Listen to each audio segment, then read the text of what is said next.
With that, I'd like to introduce to you Jody Moore, who is a candidate for Chino Valley Unified School Board. So here he is. Thank you. Well, thank you. Great to be here with you. Don't know how I could top such eloquence as we just saw from Mark, but very grateful for the information that he shared, her heart behind allowing people to come together to share with shared political values, to be informed and to be engaged into the community. I said, what a vision and what a great opportunity, what a true ministry to the city. And so I'm so grateful for you. This is a grassroots movement. It's just at the beginning, and I'm looking forward to see how you grow and develop. I'm Jody Moore.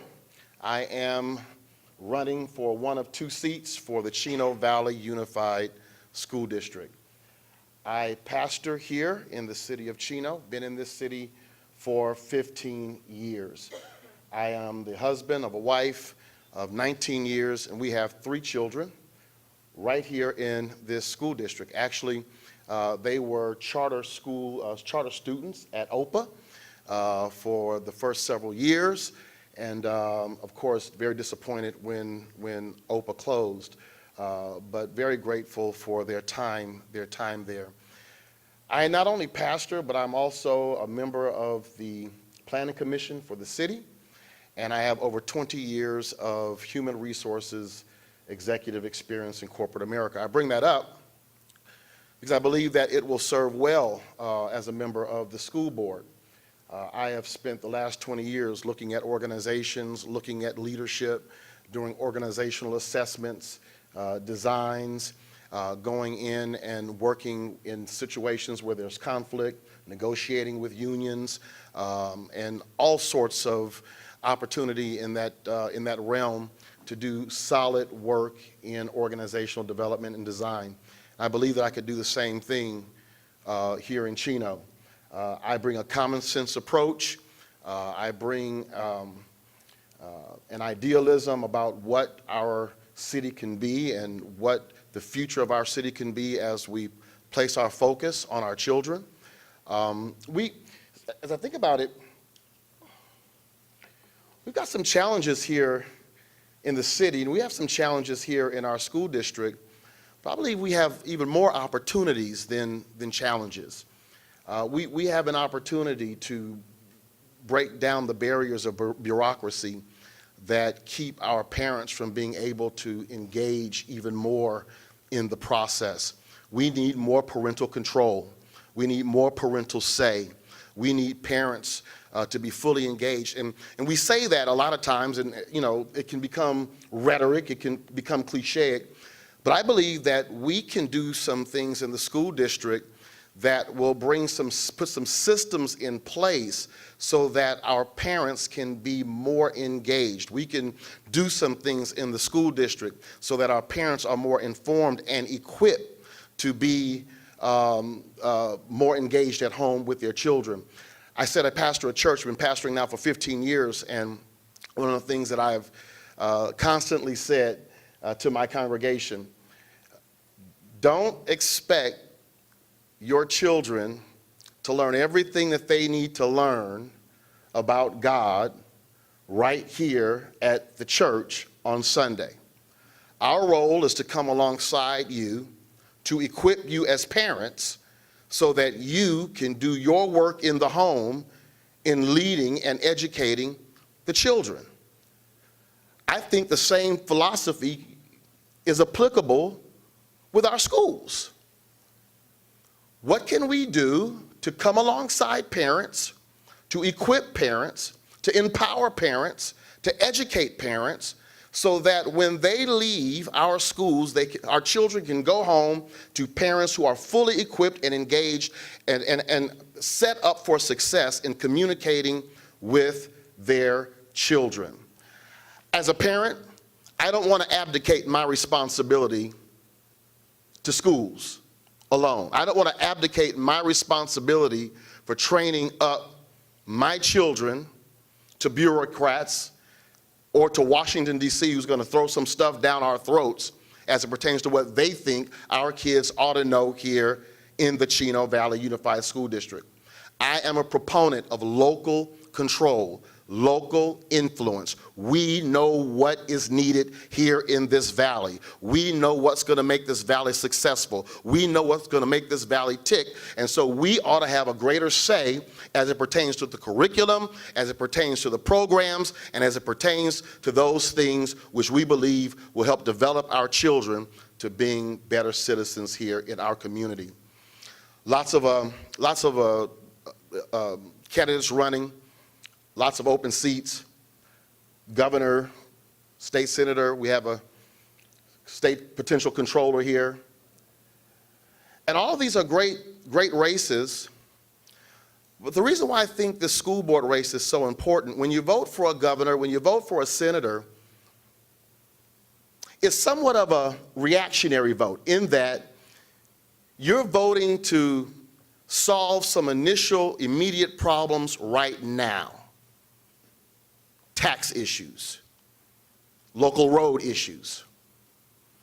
But when you think about a school board race is aspirational.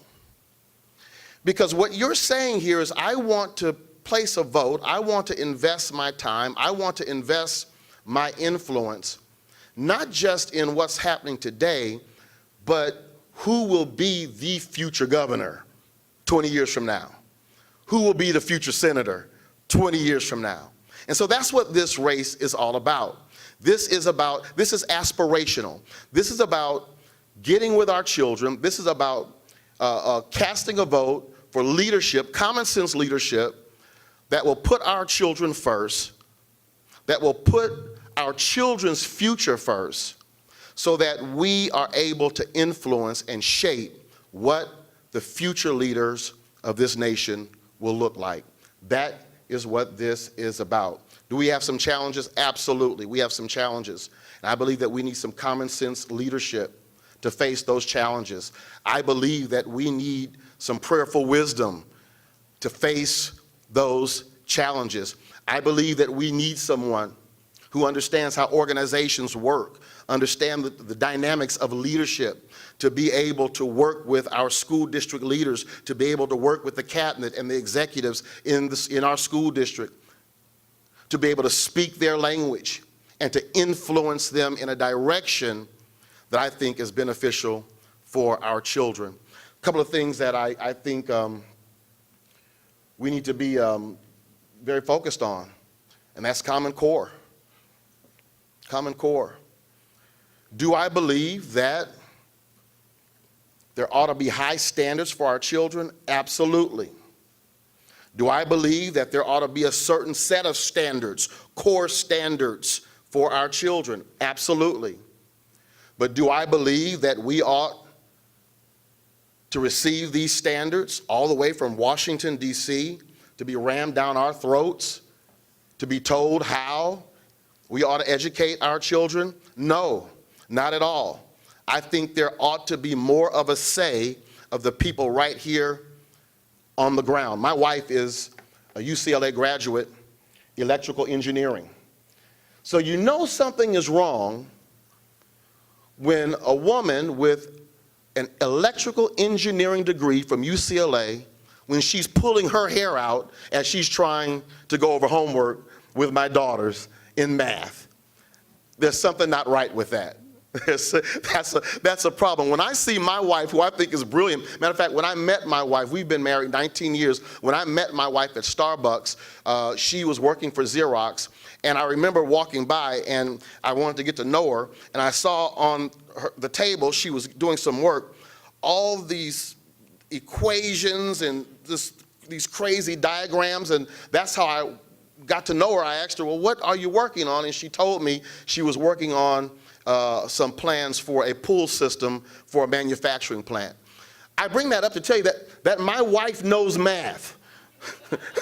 My wife knows calculus. My wife knows how to do it. So the fact that she's pulling her hair out as she tries to teach and tutor my daughter in 11th grade math, my wife looked, she said, this is the type of stuff that we learned in my junior year at UCLA. Something is not right with that. Again, do we need higher standards? Absolutely. Do we need a core set of standards? Absolutely. But what I'm saying is we don't need bureaucrats in Washington, D.C. telling us what they ought to be. We can make those decisions right here within this city. I trust you.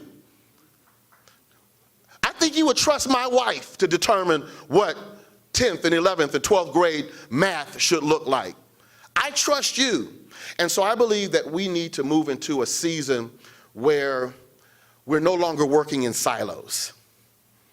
We're no longer working in silos, where there's more of a collaborative relationship between the school board, the school district, and parents.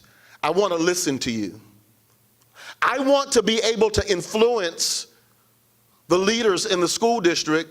I want you to be able to have some influence on me because I'm there to represent you. I'm there to be your voice. I'm there to hear from you.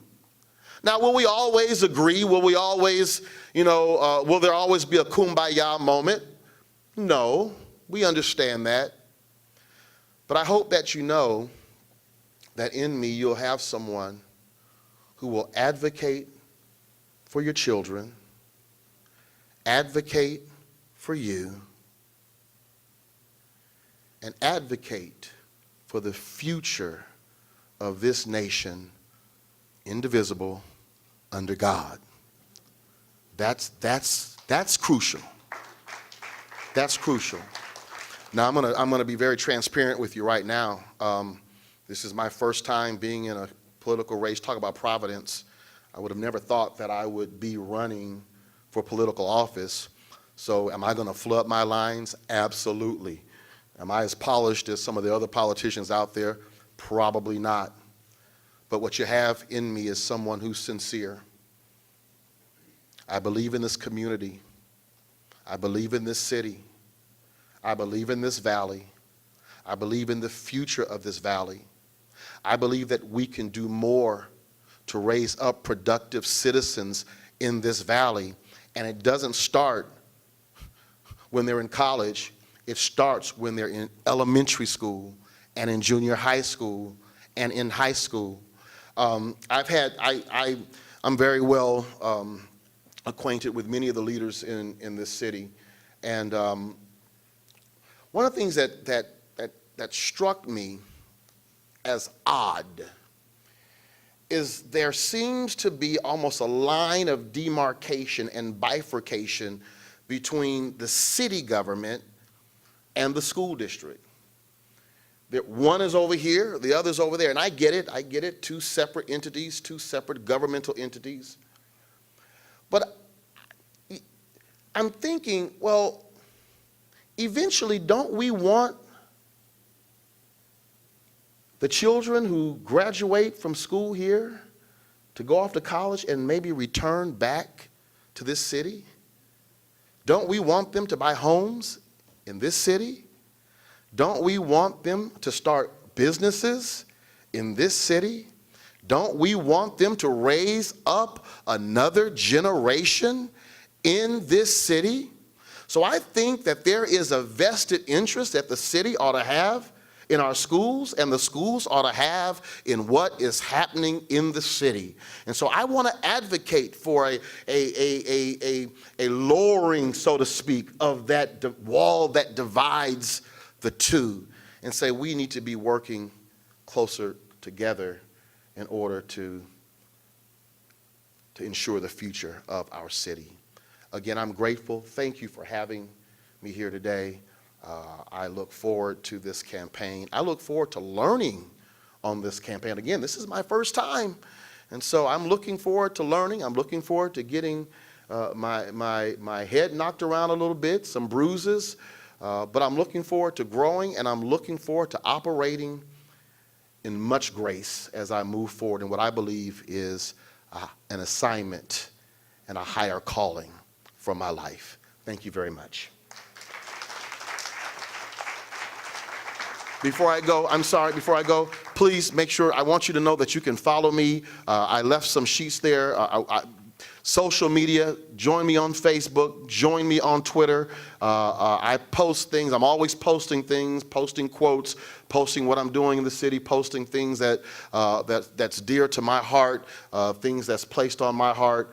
So please follow me on Twitter, follow me on Facebook, my website, Jody D. Moore, Jody D. Moore. You can keep up with what's happening in the campaign. God bless you all. Gina, thank you for having me. Thank you, Common Ground. I support you. Let's keep going.